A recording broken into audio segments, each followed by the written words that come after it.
Hey everyone, and welcome to the Deep Dive. Today we're going to be diving into artificial intelligence. AI. AI, there you go. I was going to say AI, but, got to sound smart. You got it. So we're going deep on AI with this breakdown from the European Parliament. Interesting stuff. It is. And we're going way past just, like, the buzzwords, like what does AI actually mean? And how's it already messing with, I was going to say messing with, but like... Shaping? Yeah. How's it already shaping our world? Yeah. No, I think that's a great way to put it because, people throw the term AI around a lot, but a lot of times I don't think they really get what it actually is. Totally. It's kind of like mysterious, right? It is. So, like, how does the European Parliament define AI then? Well, they define it as like a machine's ability to basically think like a human.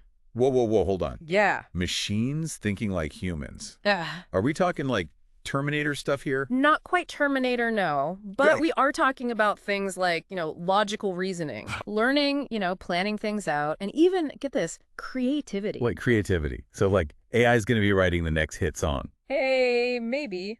But the point is, it's not just about, like, crunching numbers or following instructions. Okay, so it's more than just a fancy calculator then. Way more. Okay, I'm intrigued. But why is everyone talking about AI now? Like, what's making this the AI moment? Well, think about it. We've got computers now that are powerful enough to handle all this complex AI stuff, and we've got tons of data everywhere, which AI needs to learn. So, like, all those cat videos I've been watching are actually helping AI evolve. Well, maybe. But you've also got, like, sophisticated algorithms that can guide that learning process. Algorithms. Sounds complicated. It is, but the basic idea is that you have these instructions that tell the AI how to learn from all that data. So, like, it's not just the data, it's also how the AI learns from it. Right, exactly. Okay. That makes sense. But, a lot of times when people talk about AI, it sounds like some far-off, futuristic thing. But you're saying it's already happening now.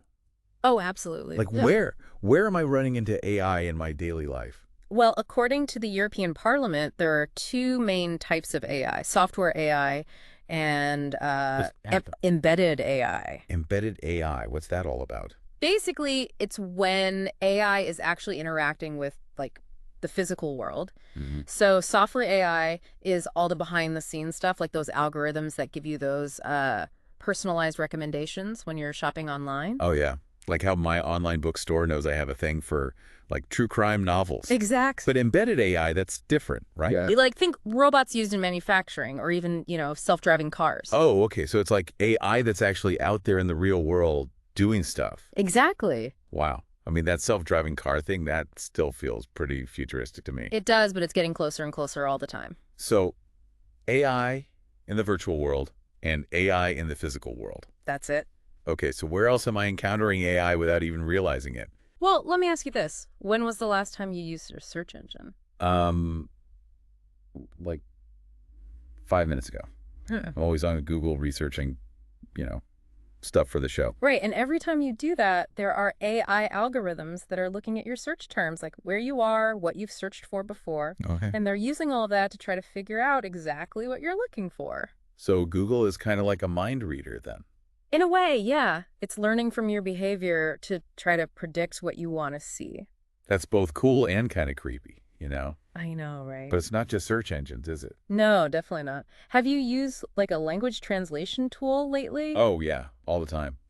I'm terrible with languages, so those translation apps are a lifesaver. Well, those are powered by AI, too. Really? Yeah. They use algorithms to understand and translate languages. Huh. Who knew?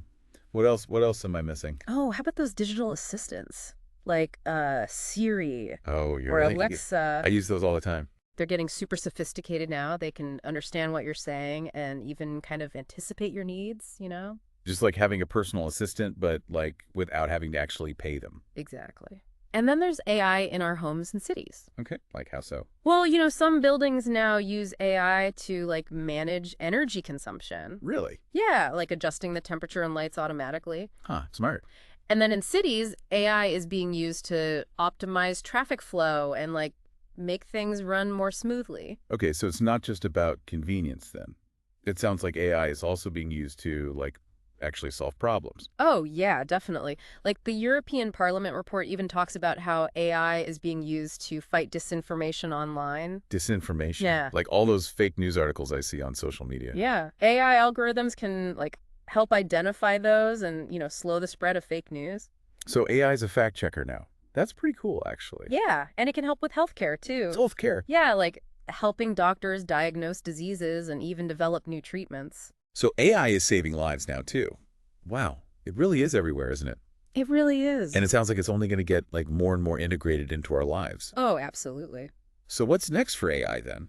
What's on the horizon? Are we talking like flying cars and robot butlers? Well, maybe not flying cars just yet, but there are some pretty mind-blowing advancements in the works. Want to hear about those? Absolutely. Let's dive into that next. So, ready to hear about the future of AI? It's pretty wild. Hit me with it. I'm especially curious about the healthcare stuff. You mentioned AI helping with diagnoses and Treatments? yeah, treatments. Yeah. What's the future look like for that?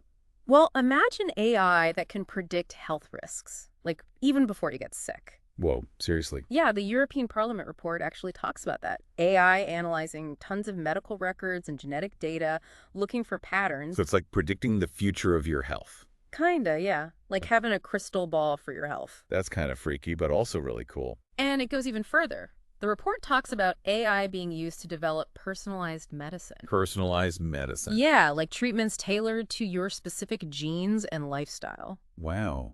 So like medicine that's made just for you. Exactly. It's like having a whole medical team dedicated to just you. That's amazing. So AI is going to be like our personal health guru then. In a way, yeah. What else? What else is AI going to shake Well, up? how about transportation? What do you think of when you think of the future of transportation? I mean, self-driving cars, right? Yeah. But like, are those really going to happen? Oh, they're definitely on their way. The technology's getting really good really fast. I don't know. Imagine everyone's car just driving itself. It seems kind of chaotic. Actually, it could be the opposite. The European Parliament report says that self-driving cars could make our roads much safer. Safer. How? Well, most car accidents happen because of human error, right? Yeah, I guess so. So if you take the human out of the equation, you could potentially eliminate a lot of those accidents. That makes sense, I guess. Plus, AI could probably figure out how to make traffic flow better too, right? Exactly. Think about AI managing traffic signals, changing speed limits to keep things moving. No more rush hour traffic jams. I'm in. What about like air travel?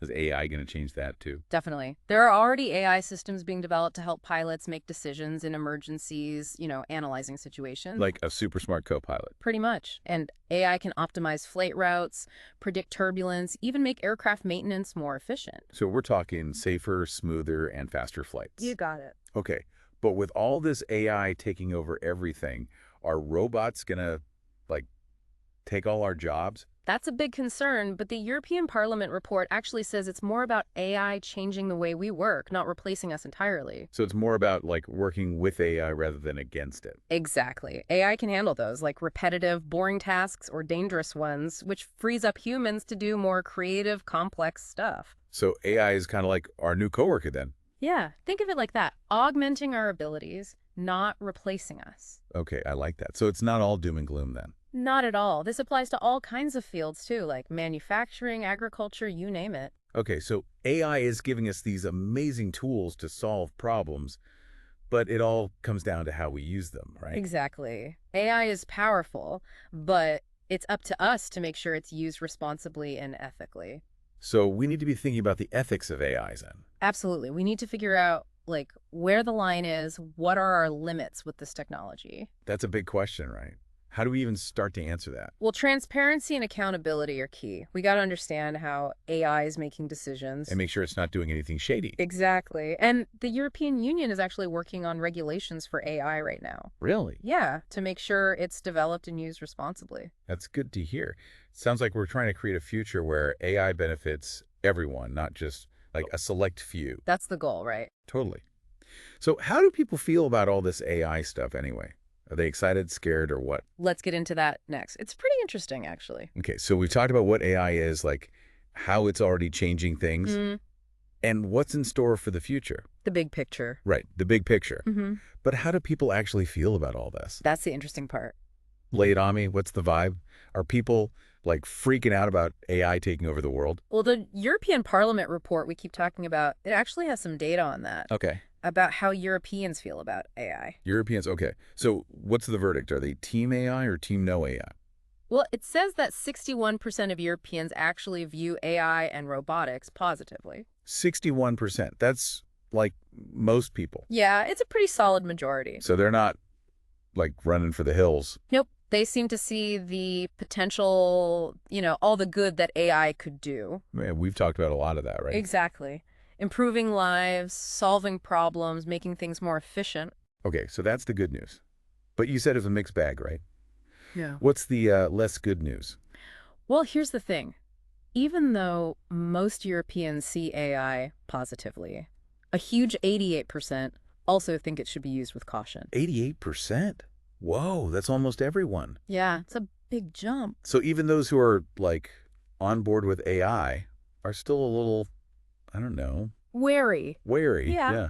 Like, proceed with caution. Exactly. It's like they're excited about the possibilities, but they also get that AI is powerful. Powerful, yeah. And needs to be handled carefully. It's kind of like we're holding this, like, amazing new tool, but we're not quite sure what to do with it yet. Yeah, there's a bit of that for sure. So how do we figure that out then? Like, how do we balance all the potential benefits of AI with the potential risks? That's the million-dollar question, right? It is. It's like AI is this incredible opportunity, but it also kind of feels like we're playing with fire. A little bit, yeah. So what's the answer? Well, there's no easy answer, but I think a good place to start is by having those tough conversations, Conversations about the ethics of AI. Where do we draw the line? What are our limits? Right. And how do we make sure AI is used for good, not for, evil? Exactly. We need to make sure it's used responsibly and fairly. So it's not just about the technology itself. It's about, like, our values and how we choose to use it. I think that's a really important point. It's not just a technical challenge, it's a human challenge. You got to figure the human stuff first, right? I think so. Like, transparency is huge.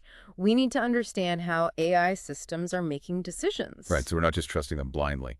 Yeah, and accountability, too. If something goes wrong, we need to know who's responsible. Makes sense. So transparency, accountability, ethics, those are all key, right? Yeah, I think those are good starting points for sure. And is anyone, like, actually doing anything about all this? They are. Like the European Union, they're working on regulations for AI right now. Regulations, like laws. Yeah, basically. Trying to set some ground rules for how AI should be developed and used. Well, that's good to hear, right? Yeah. Well, at least someone's trying to get ahead of this thing. It's definitely a step in the right direction. So we've talked about what AI is, how it works, the good, the bad, even how people feel about it. It's a lot to take in. It is a lot, but it's all really important stuff. It is. So what's the takeaway for our listeners then? What do we want them to, like, remember from all this? I think the most important thing is that the future of AI is still being written, It's not set in stone. Nope. It's something we're all shaping right now with every choice we make. So we all have a role to play in this. Absolutely. Okay, so what can our listeners do then? What's, like, one thing they can do to be a part of this whole AI thing? I think just stay informed, Keep learning about AI, ask questions, have those conversations. Don't just bury your head in the sand. Exactly. The more we understand AI, the better we can, guide its development and make sure it's used for good. That's great advice. So to sum it all up, AI is here. It's powerful. Yeah. It's changing the world. And the future is up to us to decide. I couldn't have said it better myself. And on that note, we're wrapping up this deep dive into the world of AI. Thanks for joining us on this journey, everyone.